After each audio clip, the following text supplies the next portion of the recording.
Welcome to the My Creative Days podcast, where we will talk about all things DIY, home decor, decorating tips, and creating a beautiful home on a budget. I am hoping our time together will spark a creative idea, help you plan your next DIY, or inspire you to finally tackle that project you keep putting off. Grab your favorite cup of motivation and let's chat.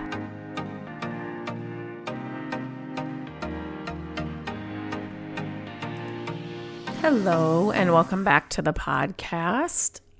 Today, we're going to talk about yard sales. So, yard sales are going to be picking up around here very, very soon.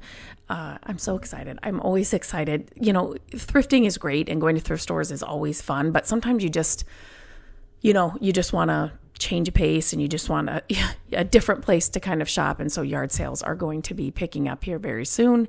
And so I'm excited to get heading out to some of them. It has definitely changed over the years. Over the last couple of years, I just feel like there aren't as many. And so, after a couple of years of it being like that, I'm just hoping that this year it's just going to be different. We're just going to come out with a bang, and there's going to be a ton of sales. And it's just so crazy how different it has been over the last couple of years. So I'm excited for them to start. And just like I said, with thrift stores, it's you'll go to yard sales for a while and you're not finding anything, or you're just hoping for a really good sale. And you could be going to yard sales all day long and you just need to hit that one good sale, and it makes the entire day, even if everything else was a bust. So today I want to go over some tips and things that I've learned over the years of shopping yard sales on how to shop yard sales effectively to make sure that you're coming away with the best haul every time. And just, these are things that I do now, it's just part of the yard sale routine. Matt does like to go with me. If you are new to the podcast or new to any of my content, I have a husband who I lucked out. I hit the jackpot. Number one, he loves to do DIY projects. He loves to flip houses, and he loves to shop. It's so funny when I say that, but he really does. He will go to a yard sale, an auction. He'll go to Target. He'll go to the mall. He likes to shop. And so we do have a lot of fun together. And so when I was coming up with this post, I wrote a post all about this on my website that I'll link in this, in the show notes here, but we were just kind of talking about our yard sale adventures, and he looks forward to them, just as much as I do when the season starts up again here in Iowa. So this was just kind of a fun little topic to talk about. So number one, definitely you want to plan ahead. And when I say plan ahead, it's not just, basically, you want to plan out your route. So wherever you find yard sales, and I do have a post about that as well that I can put in the show notes. I have to write myself a note here so I do not forget to do this at the end. Okay, sorry, I'm just writing my note here.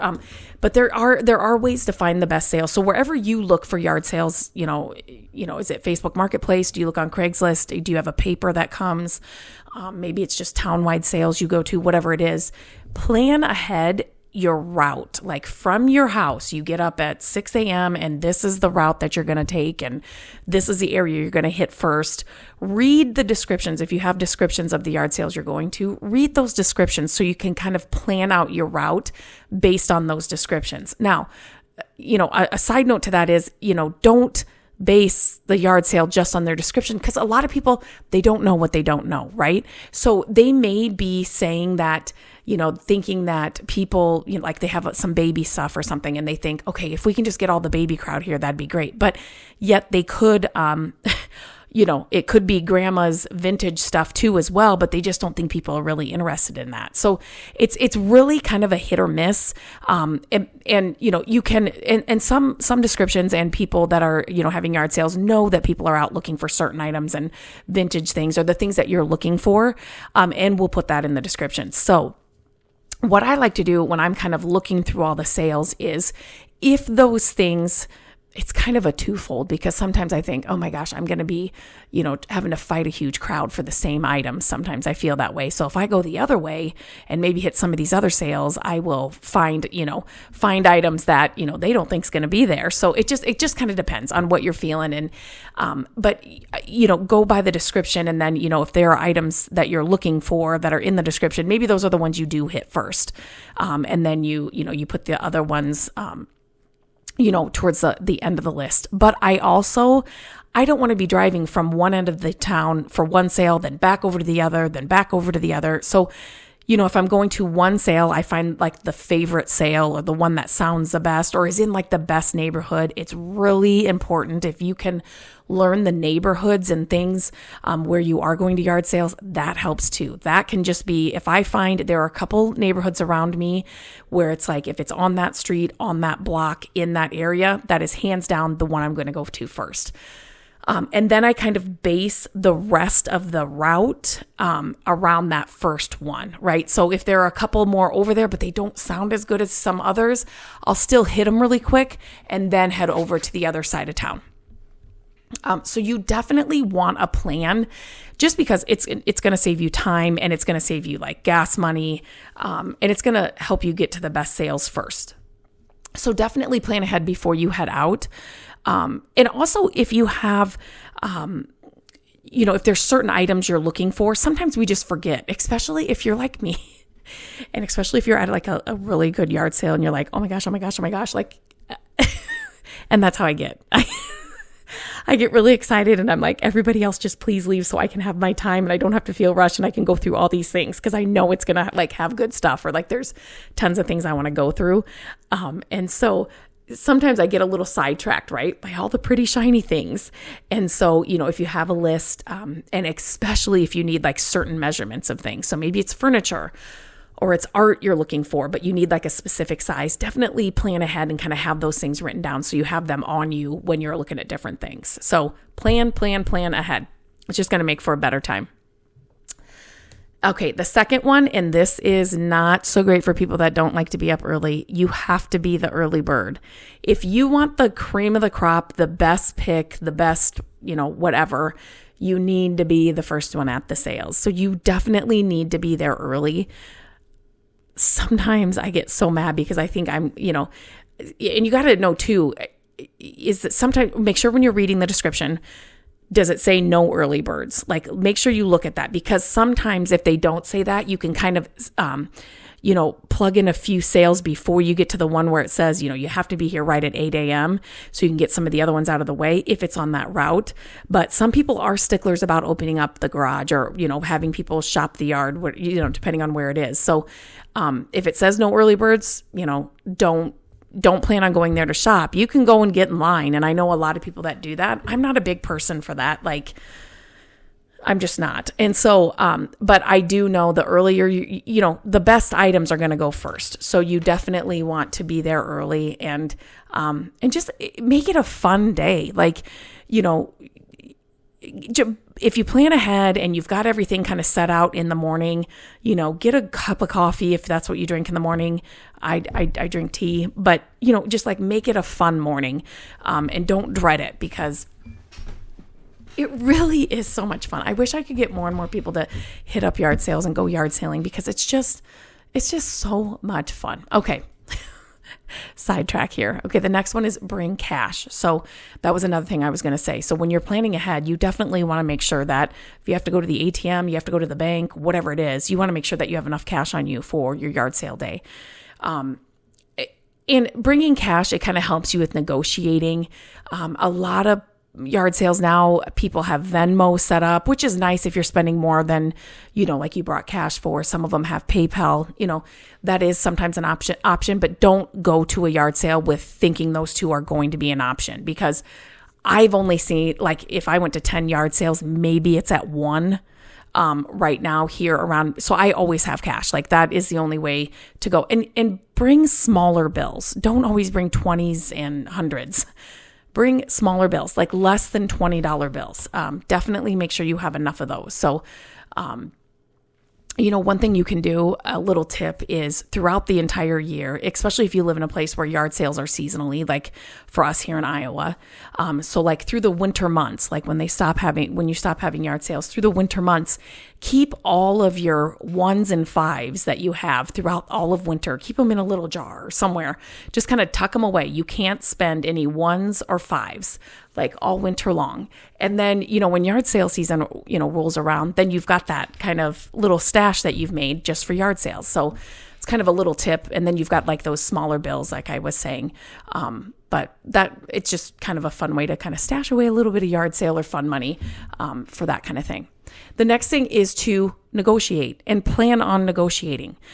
It's a yard sale. Most of these people are, they want to get rid of this stuff, right? Like that's why they're doing this. You will come across those people that are like antique dealers, and right away, you're like, oh, okay, this is an antique yard sale. And their prices are just outrageous. But most of the time when you're going to a yard sale, it's a family or families that have come together to, they've got a bunch of stuff they're not using anymore.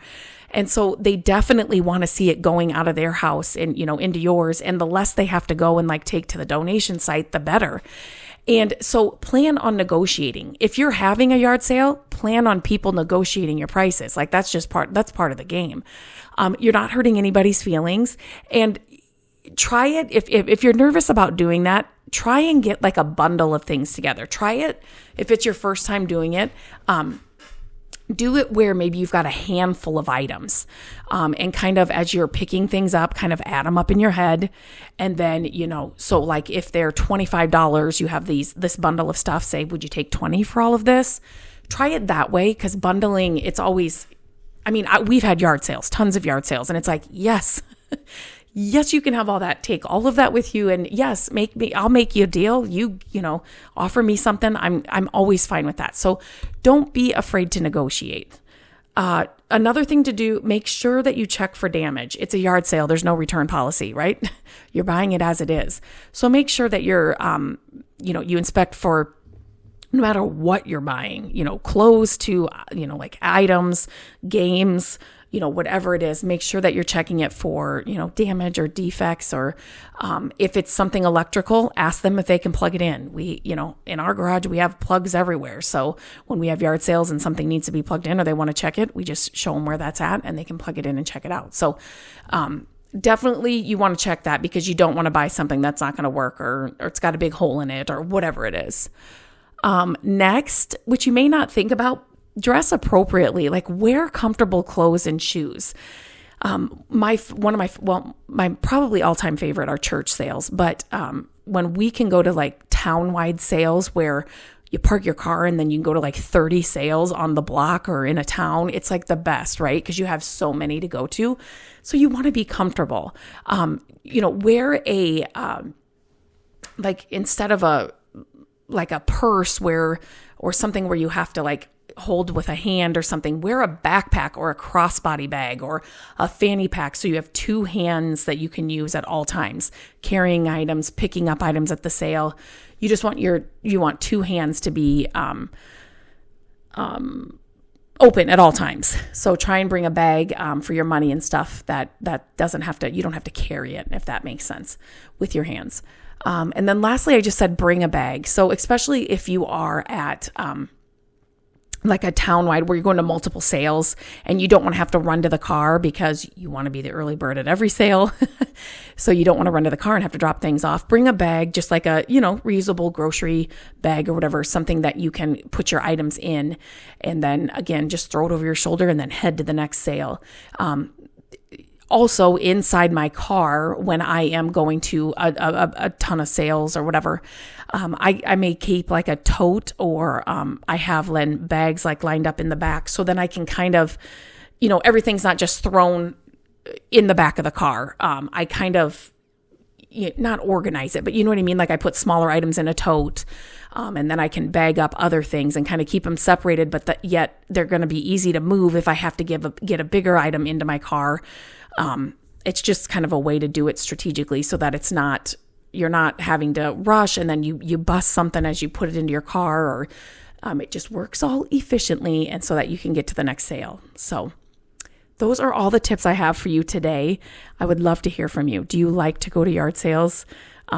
Email me. I would love to hear your yard sale adventures, your yard sale tips. Please tell me them all.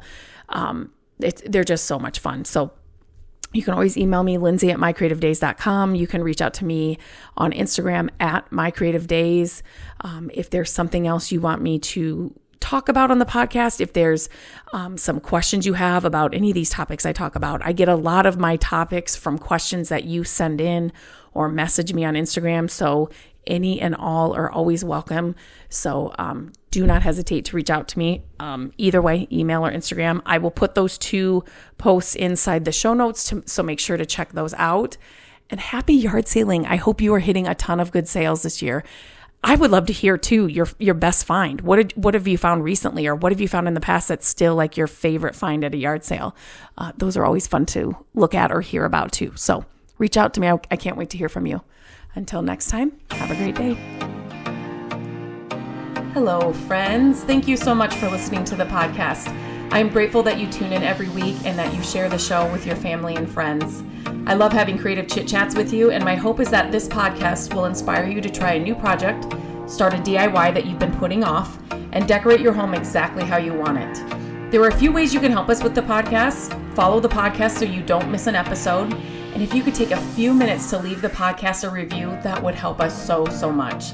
Again, thank you for being here, and I look forward to our chat next week. Bye-bye.